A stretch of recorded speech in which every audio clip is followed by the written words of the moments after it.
dans le secteur de l'industrie. Pour le secteur de l'horlogerie et l'industrie.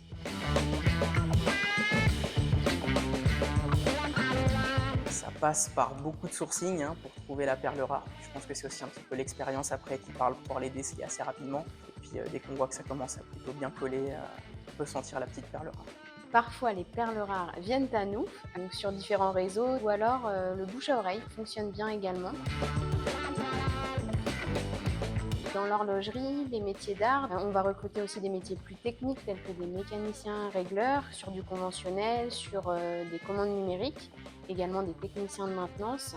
Et puis nous allons aussi recruter des métiers tels que des ingénieurs, des chefs de projet logistique, qualité. Ça va être surtout des profils de polymécaniciens, des automaticiens, des profils d'ingénierie et avoir des postes à responsabilité. On a vraiment un large panel de postes.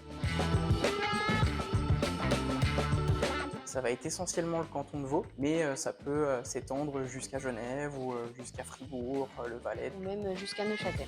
Donc ça reste assez large sur la Suisse romande. On commence déjà par l'attitude quand on est en entretien. On voit tout de suite si la personne elle est motivée. On essaye de voir si les compétences vont coller, si elles ont été maîtrisées auparavant ou si elles sont en cours de maîtrise, en cours d'apprentissage. Et puis le savoir-être, hyper important. Les entreprises ont à cœur, les maisons horlogères ont à cœur d'avoir des collaborateurs qui vont s'inscrire durablement et qui vont avoir un savoir-être irréprochable.